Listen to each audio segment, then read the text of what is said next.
Bismillahirrahmanirrahim. Assalamualaikum warahmatullahi wabarakatuh.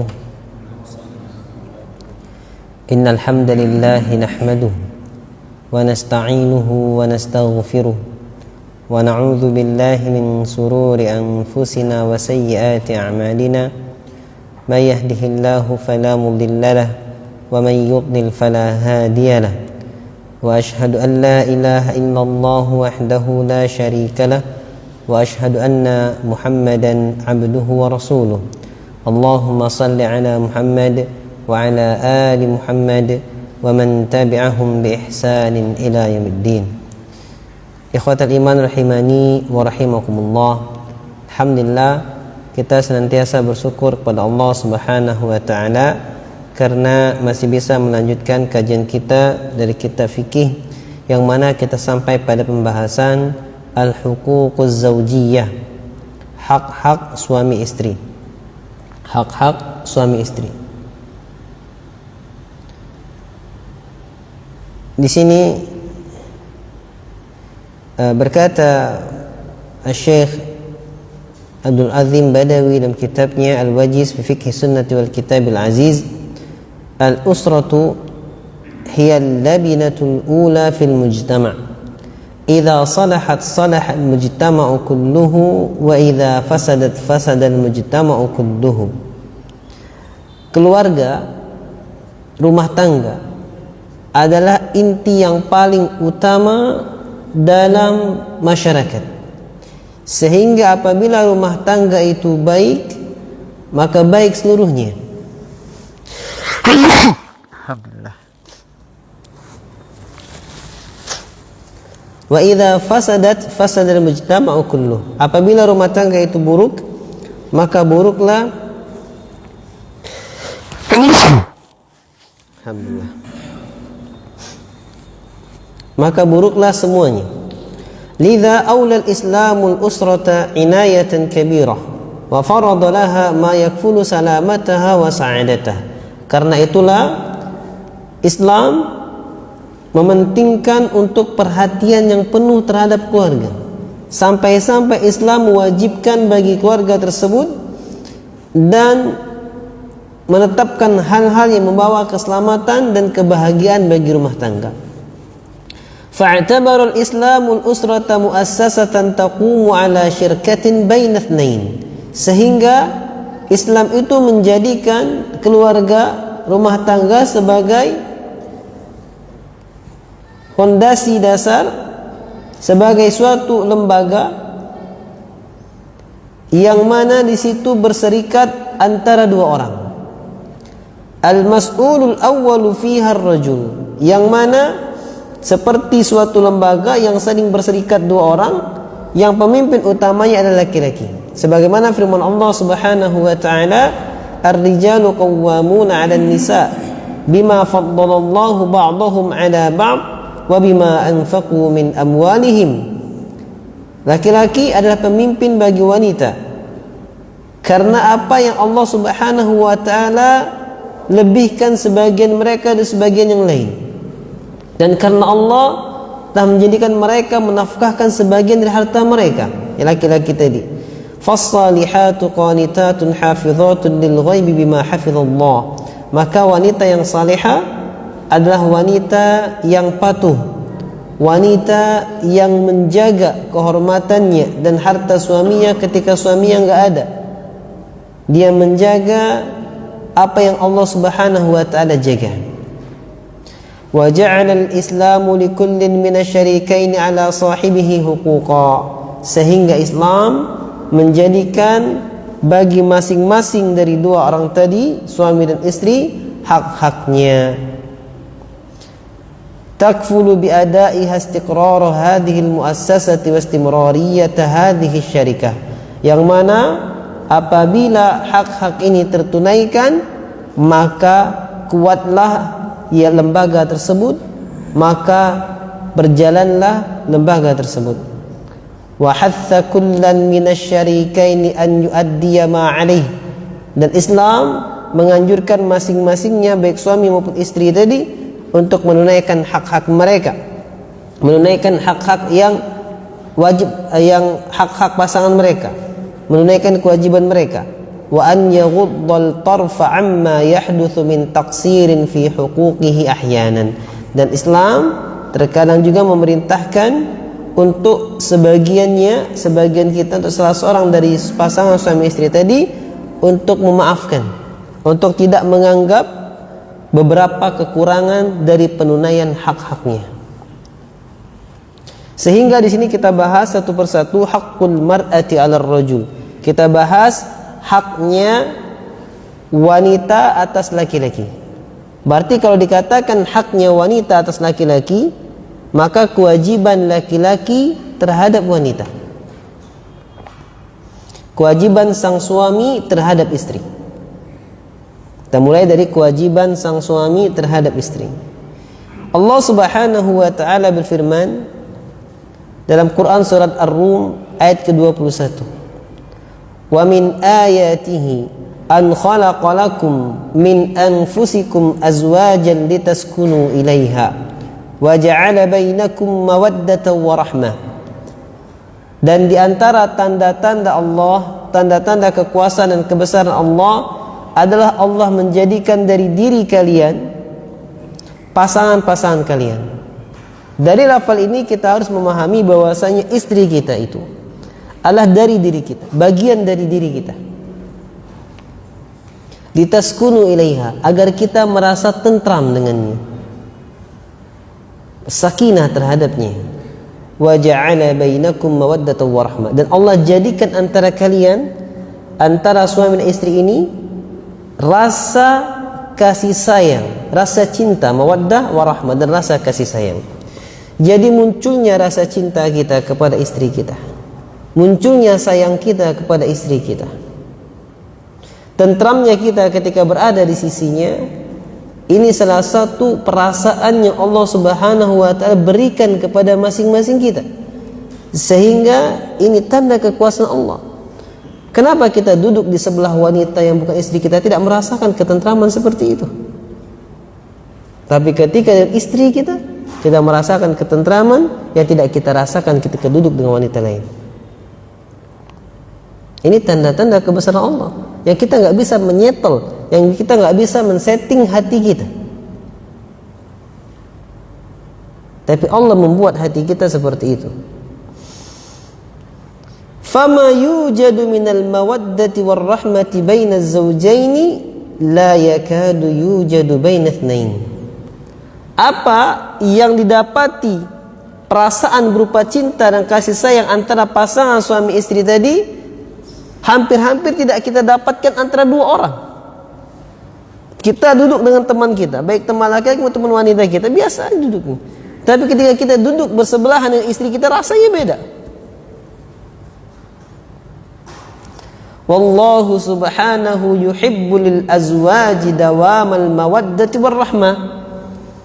Dan ketahuilah bahwa si Allah Subhanahu wa taala itu mencintai langgengnya cinta dan kasih sayang terhadap pasangan suami istri.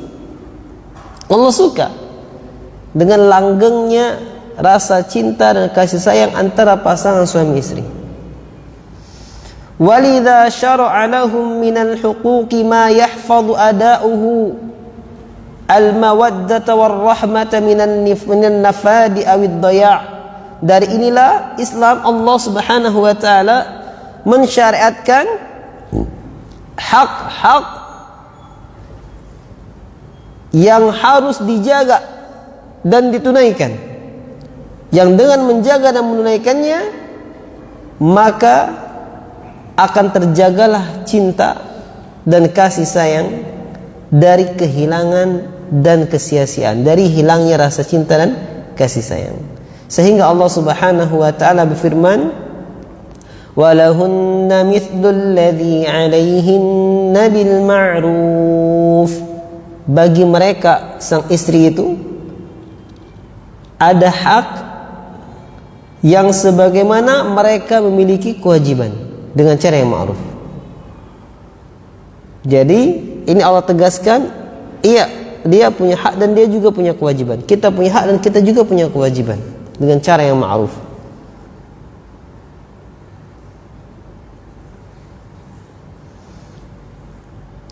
Maka di sini kata Syekh, wa hadhil kalimatu ala ijaziha jama'at ma la yuadda bitafsil illa fi sifrin kabir. Maka ini adalah suatu kalimat walaupun ringkas, tapi Allah SWT mengumpulkan hak-hak dan kewajiban suami istri itu. Fahiya qa'idatun kulliyatun natiqatun bi anna al-mar'ata musawiyatun lirrajuli fi jami'il huquq. Sehingga dia merupakan kaidah yang menyeluruh yang berbicara bahwasanya istri ini sama dari sisi keseluruhan haknya terhadap laki-laki. Jadi memiliki hak dan kewajiban yang sama. Illa amran wahidan, kecuali satu perkara. Kecuali satu perkara yang Allah Subhanahu wa taala katakan dalam firman-Nya, walirrijali 'alaihinna darajah. Dan para suami itu memiliki kedudukan lebih tinggi di atas wanita. Nah, ada satu derajat ini yang membuat ada suatu perbedaan hak dan kewajiban. Rata-ratanya sama. Wa qad ahala fi ma'rifati ma lahunna wa ma 'alayhinna 'alal ma'rufi bainan nasi wa mu'asharatihim wa mu'amalatihim fi ahlihim wa ma yajri 'alayhi urfun nasi huwa tabi'un li syara'ihim wa aqaidihim wa adabihim wa 'adatihim. Sehingga ya, yang kita ketahui berupa hak-hak untuk para istri ini dengan cara yang ma'ruf di antara manusia, kita bermuamalah dengannya, kita mempergaulinya, dan apa saja yang dia ini menurut masyarakat, menurut adat kita sesuatu yang ma'ruf dan dia bersesuai dengan syariat dan akidah, adab, maka ini yang kita kerjakan. Ini maksudnya ikhwatal iman. Kenapa Allah bilang wa ashiruhunna bil ma'ruf, dan pergaulilah mereka dengan cara yang ma'ruf. Yang ma'ruf dari kata-kata uruf. Uruf itu artinya adat. Sehingga apabila di suatu adat tertentu ini perkara yang ma'ruf, yang bagus, yang baik, maka itulah kebaikan. Gak bisa kita bilang, oh enggak, aku dulu diajarin kayak gini, ini jelek, ini yang baik. Enggak, berarti enggak ngerti konsep ma'ruf. Betapa banyak pasangan suami istri ribut gara-gara sang suami mungkin dididik seperti apa di keluarganya. Nikah sama orang beda suku, yang latar belakang ada istiadat berbeda, sehingga dia ngotot dengan cara dia. Padahal cara dia bawa ini di rumahnya, dibawa ke suku istrinya itu gak pas. Dia ngotot, oh saya ini laki-laki, laki-laki itu pemimpin perempuan, kamu harus taat, memaksakan. Ini bukan wa ashiruhunna bil ma'ruf. Karena ma'ruf apa yang dilihat secara adat ini kebaikan dan tidak melanggar syariat. Contoh, kalau kita mungkin rezekinya nikah sama orang Arab. Orang Arab, bentuk memuliakan orang tua adalah pegang kepalanya dan cium kepalanya. Kita di Indonesia megang kepala orang tua, wow, boga mentah, wah, gitu kan? Kita bermuamalah misalnya dengan orang Indonesianya, orang Arab misalnya, nikah sama orang Indonesianya, dilihat mertuanya, dipegang kepalanya, dicium, wah ribut. Wa ashiruhunna bil ma'ruf, ini ma'ruf, ini baik, baik, ma'ruf, uruf, adat yang tidak menyisi syariat. Maka pelajari adatnya. Jangan ngotot, wah aku dididik seperti ini kebaikan segala macam. Ya di adat kalian kebaikan, adat kita beda. Ya gitu. Maka Allah katakan dengan lafal yang sangat indah, ma'ruf, bukan lafal wa ashiruhunna bi khair, pergaulilah dia dengan cara yang baik. Wa ashiruhunna bil adat, misalnya bil hasanat, dengan kebaikan-kebaikan, tidak, tapi bil ma'ruf, kebaikan yang secara uruf ini merupakan suatu kebaikan dan tidak menyelisih syariat.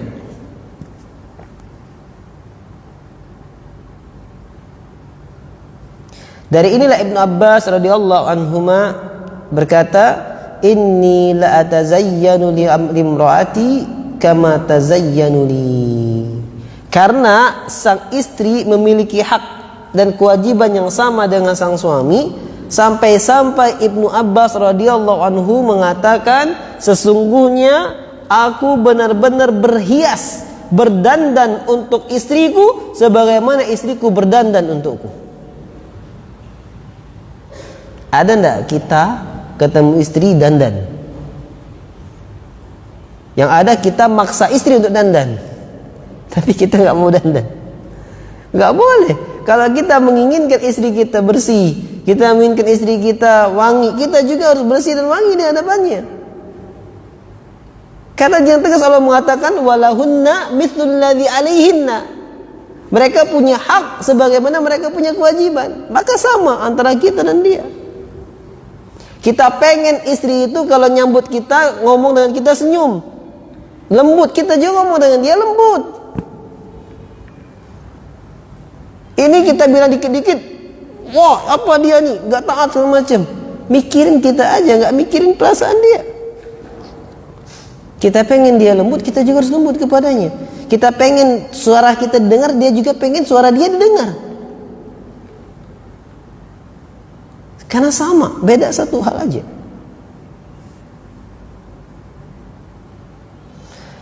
Fal muslimul haqqu ya'tarifu bima li zawjatihi alaihi minal huquq. Sehingga muslim yang sejati itu dia mengetahui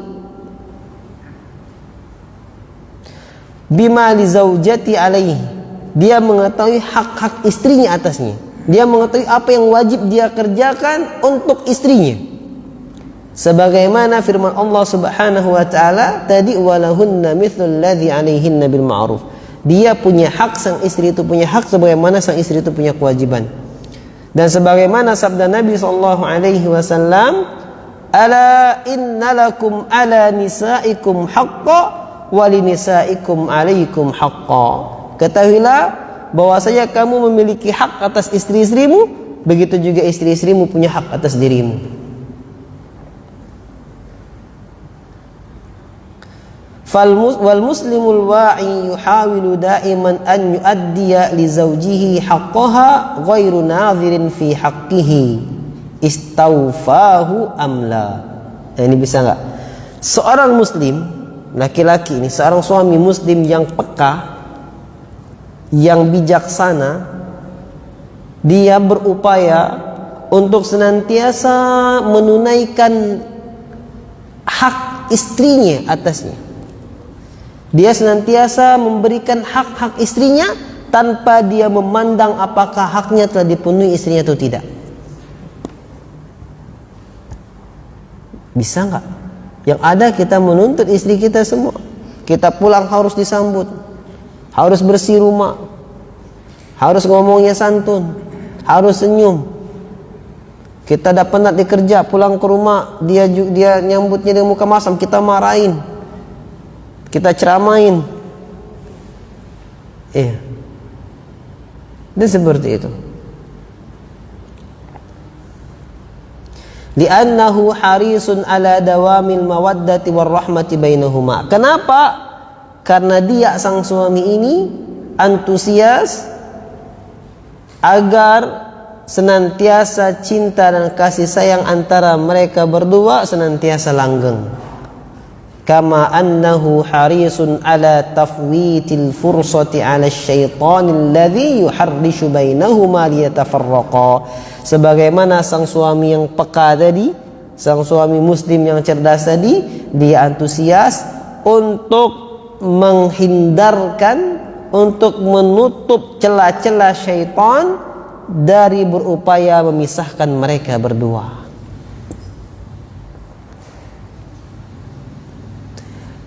Jadi bapak-bapak sekalian, kalau seandainya terjadi perceraian, mau kita nyalahkan istri, tetap disalahkan suami. Kenapa? Karena cerai di tangan suami, bukan di tangan istri.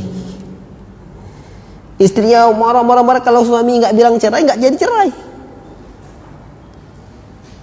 Kalau suami yang bilang cerai, maka terjadi perceraian. Jadi siapa yang menceraikan? Tetap suami. Walaupun salah istri macam, tetap yang ceraikan siapa? Suami. Enggak, istri yang minta cerai, ya tidak usah mau. Apa susahnya? Oh dia sok ngotot minta cerai terus nantang minta cerai, sudah aku cerai, tidak usah mau, biarkanlah dia terlantang lantung, tidak usah diceraikan. Iya, sampai dia tersadarkan. Itu kan bentuk hukuman kepada sang istri ketika nusyuz, tidak usah diceraikan. Bisa tempat tidur, tidak usah tegur dulu, pukul dengan pukulan tidak meninggalkan bekas luka, tidak usah diceraikan. Biar dia mikir, putus nafkahnya dulu, iddahnya 3 bulan kan. Dan kan diceraikan dulu. Dia tahu bagaimana rasanya nggak ada suami, nggak ada nafkah, macam-macam, nyesel dia balik gitu. Tapi enggak, kita kadang-kadang jiwa petarungnya muncul. Dia nantang, dia jual, saya beli saat gitu akhirnya. Salah. Ya. Kalau dia ngotot juga, dia minta khulu, ngadap ke pengadilan pasti manggil suami. Untuk nanya mau nggak cerai, tetap. Ini suami tetap. Suaminya nggak mau datang, 3 kali panggil nggak mau datang, makanya hakim memutuskan cerai. Kenapa? Karena suami nggak mau datang. Kalau suami datang bilang aku mau cerai, nggak jadi cerai. Walaupun perempuan gugat ke pengadilan, maka tetap di tangan laki-laki. Makanya kadang-kadang orang-orang yang di pengadilan agama, ya sudah kalau kamu cerai, tidak usah datang katanya. Kalau kamu dipanggil, tidak usah datang gitu kan. Biar mudah mutusinnya cerai. Dan seperti itu. Wa min babid dinin nasiha, nah dari bab agama itu nasihat, nadhkurul an haqqal mar'ati 'alal rajuli thumma nadhkuru ba'da dzalika haqqur rajuli 'alal mar'ati. Jadi kita sekarang sebutkan bagaimana hak istri atas suami, berarti kewajiban suami, kemudian kita akan sebutkan bagaimana kewajiban sang istri. La'allal azwaja yatta'iduna fayatawasawna bil haqqi wa tawasawna bis sabr. Dan semoga saja para suami istri ini mereka bisa mendapat pelajaran dan sering menasihati dalam kesabaran dan kebenaran. Kalau kita bangun lagi di atas hadis Nabi SAW, sesungguhnya istri-istri kalian punya hak atas kalian, maka hak yang pertama dari istri kita berarti apa? Kewajiban yang harus kita berikan kepada istri kita, an yu'ashirar rajulul mar'ata bil ma'ruf. Seorang suami harus mempergauli sang istrinya dengan cara yang ma'ruf, dengan cara yang baik, secara adat istiadatnya baik dan tidak menyelisih syariat. Ini berdasarkan firman Allah Subhanahu wa taala Quran surah An-Nisa ayat ke-19. Wa ashiruhunna bil ma'ruf. Dan pergaulilah istri-istri kamu itu dengan cara yang patut. Terjemahannya pas dengan cara yang patut, bukan dengan kebaikan, dengan cara yang patut. Karena ma'ruf itu dipatut menurut adat istiadat. Wa dzalika, apa itu yang patut? Umumnya wa dzalika bi an yut'imaha idza ta'ima. Yaitu sang suami wajib memberi makan istri apabila sang suami makan. Wa yaksuha idza iktasa. Dan memberi pakaian kepada sang istri apabila sang suami ini berpakaian. Ini betapa banyak di antara kita mungkin sang suami ini orang yang banyak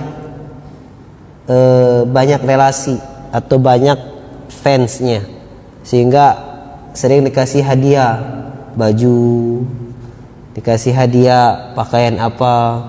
Istri kan nggak ada, istri nggak dikenal, di rumah aja. Sudah, alhamdulillah ini dikasih nih, alhamdulillah dapat hadiah baju, alhamdulillah dapat hadiah apa. Sang istri, masyaallah, alhamdulillah ya, alhamdulillah gitu, senyum dia. Peka gak kita sang suami? Kita dapat baju, nah berarti kewajiban kita belikan baju untuk istri. Saya kan nggak beli baju, saya kan dapat. Allah kasih kesempatan antum dapat gratis, maka belikan istri. An yaksuha idaktasa, dia memberi pakaian kepada sang istri apabila dia berpakaian, mendapatkan pakaian. Walaupun sang istri nggak minta, senyum aja, belikan langsung. Karena ini haknya dia. Karena istri yang solehah dia nggak berani meminta, dia nggak mau memberatkan sang suami. Dia tahu suaminya nggak mapan, teman dapat hadiah dan juga nggak mau memberatkan. Tapi kalau untuk berikan, masya Allah, nggak kenolak. Walaupun kalau ditanya pasti nggak mau, nggak usah baju masih bagus, paling gitu kalau ditanya, belikan langsung. Karena haknya. Kita berpakaian, kita beri dia pakaian. Kita makan, dia beri makan. Kita makan di luar, ada gak bungkusin untuk sang istri? Karena kita memberi dia makan ketika kita makan. Kalau kita nggak memberikan, dia gitu ya nggak apa-apa, nggak masalah. Tapi sebaiknya kita memberikan karena ini bagian haknya dia. Dan insya Allah kalau pengantin baru kepikir gitu. Kalau pengantin baru dia makan di luar mikir istri saya makan apa ya, mikir. Ya, kalau pengantin udah lama dia bisa makan sama anak-anaknya udah nggak peduli lagi. Penting saya makan segar gitu, istri nanti biar dia beli sendiri gitu. Tapi semestinya dibelikan, disamakan kalau bisa atau lebih baik. Kemudian wa yu'addibaha idza khafa nushuzaha bima amarallahu an yu'addiba bihin nisa.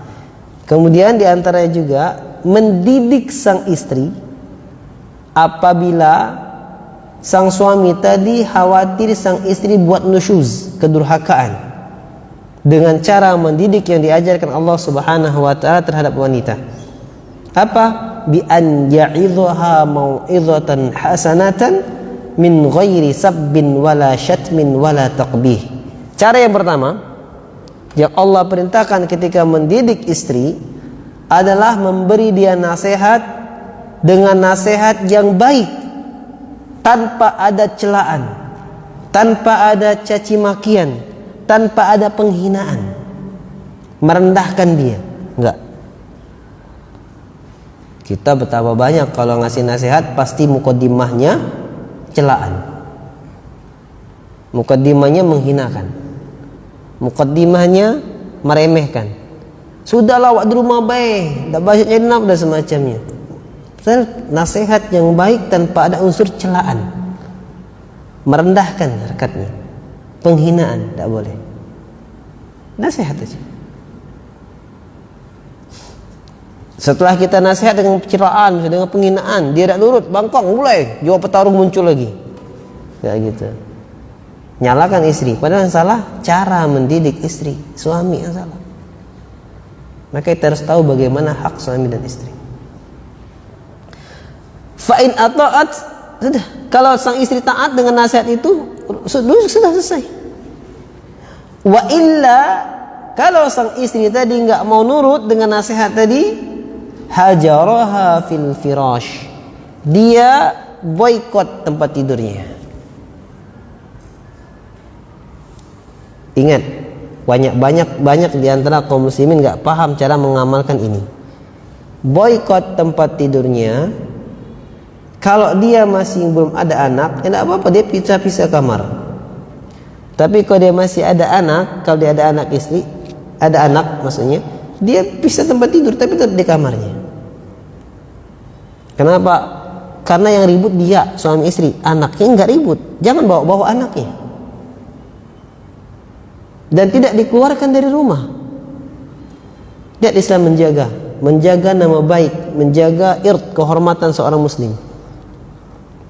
Ribut jangan sampai keluar rumah. Masuk rumah tangga jangan sampai keluar. Biar di dalam internet aja yang tahu. Ribut dia, suami istri ribut. Sama anak enggak? Ada mertua? Enggak nampak, enggak tahu dia. Kita ini enggak. Yang ribut suami istri, anaknya jadi korban. Ya, sang istri berkesel sama suami, marah sama suami yang enggak mampu, anaknya dipukul di depan suami, mengekspresikan amarahnya. Dan suami gitu juga mengekspresikan amarahnya ke sang istri yang dipukul anaknya. Gitu. Ya, ini termasuk ngerusak semua sisi. Gentle lah kita ribut sama ibunya, masa kita yang marah anaknya? Sama kayak kita sama teman sama-sama laki-laki marah dia, kita pukul anak buah kita. Karena kamu pukul dia takut. Ya, kamu lucu juga berarti kan? Sampaikan aja, tapi lihat, tunggu berdua. Berarti namanya duel. Berdua di kamar duel lah itu. Ya, tapi lihat tadi pisah ranjang yang kedua. Wafa'in ata'at, kalau dia taat, dia nyesel, sadar, Masya Allah selesai perkara. Sebagaimana wanita-wanita ahli surga, ketika suaminya marah, Bukan lantaran dia yang salah, suaminya marah, nggak tahu urung-uring marah. Itu wanita surga, bidadari surga, pegang tangan suaminya, nangis, minta maaf dan mengatakan, aku nggak bisa tidur sampai kamu ridho. Maka digetarkan hatinya seperti itu, pisah dulu. Sampai akhirnya dia datang sendiri. Wa illa, kalau nggak juga taat, nggak juga rujuk tuh istri dengan sudah diboikot ranjangnya, darabaha fi ghairil wajhi darban ghairu mubarrih, maka pukul tanpa bukan wajah, dan pukulan nggak boleh meninggalkan bekas luka. Macam mana lah? Mukul tak boleh di wajah dan tidak boleh meninggalkan bekas luka. Pukulan, ekspresi mukul itu aja yang penting. Ekspresi kita mukul itu udah sakit banget dirasakan sang istri. Sakit, kena tapi nggak berbekas. Kalau orang ngamalkan ini semua, nggak ada Islam KDRT. Yang sekarang orang menuduh Islam itu KDRT karena Islam membolehkan mukul istri. Tapi lihat Islam, lihat mukul tidak boleh wajah, nggak boleh meninggalkan bekas luka. KDRT di mana? Di visum nggak ada, yang nggak ada bekas luka. Justru yang nggak ngerti Islam, tampar, cap 5 jari, dah. Di visum kena, nggak ada. Ya, pukulan seperti itu dalam Islam. Ini berdasarkan firman Allah Subhanahu wa taala. Wallati takhafuna nushuzahunna fa'idhuhunna wahjuruhunna fil madaji'i wadribuhun. Kalau sekiranya wanita-wanita yang kamu takut dia berbuat nusyuz, kedurhakaan, maka nasihati dia. Dan pisahkan ranjangnya. Dan pukullah dia. Fa in ata'nakum fala tabghu 'alaihinna sabila. Kalau sekiranya istri-istri itu mentaatimu dengan proses nasihat tadi, adab pendidikan tadi, maka jangan cari jalan lain. Dia sudah taat, dia ungkit-ungkit kesalahannya. Dia sudah rujuk, sudah tobat dan minta maaf, dia ungkit-ungkit lagi, dihina-hina lagi. Nah ini dosa besar nih. Allah katakan fala tabghu 'alaihinna sabila. Jangan ambil jalan lain lagi, sudah. Dia sudah taat. Innallaha kana 'aliyyan kabira. Ingat Allah itu maha tinggi lagi maha besar. Antum membangga-banggakan diri dapat suami, Allah maha tinggi lagi maha besar. Enggak boleh. Nah, kita renungi diri kita nih, yang para suami. Ya. Sudah istri minta maaf masih ungkit-ungkit, dihinakan dan semacamnya.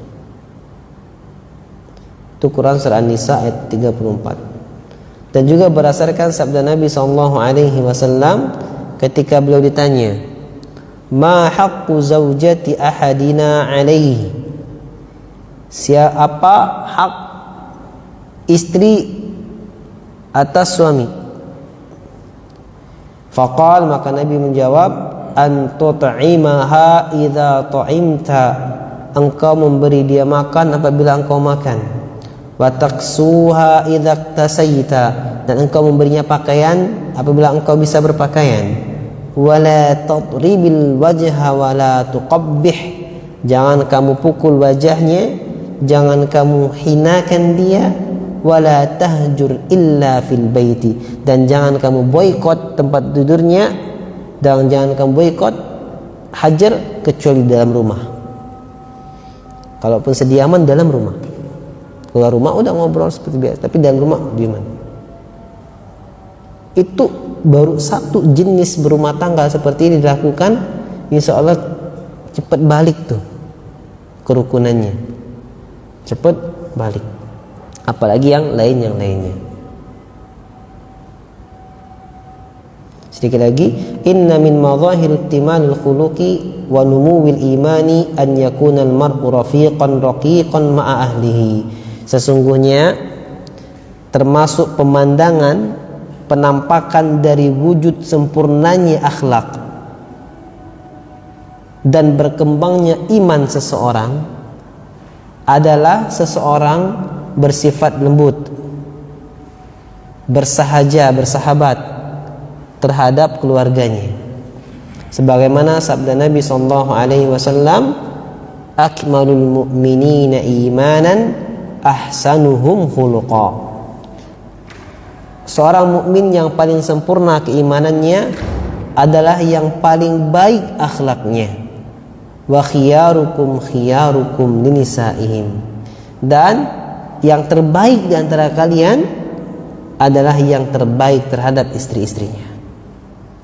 Maka kalau kita mau koreksi diri kita, kualitas agama kita, kualitas iman kita, maka kita lihat bagaimana kualitas kita bermuamalah, kita bergaul dengan istri dan anak-anak kita. Semakin baik kita memperlakukan istri dan anak-anak kita, maka semakin baik iman kita. Semakin buruk kita memperlakukan istri dan anak-anak kita, maka sejatinya itulah iman kita buruk. Maka dengan ini kita bisa mulai menjadikan ini sebagai tolak ukur untuk kita mengukur iman kita sendiri. Jangan sibuk mengukurin iman orang, tapi coba kita mengukur iman kita sendiri dan kita mengukur bagaimana kita bersikap dengan istri dan anak-anak kita. Wassallallahu ala nabiyyina Muhammad wa ala alihi wa sahbihi wasallam wa akhiru da'wana alhamdulillahi rabbil alamin. Assalamualaikum warahmatullahi wabarakatuh.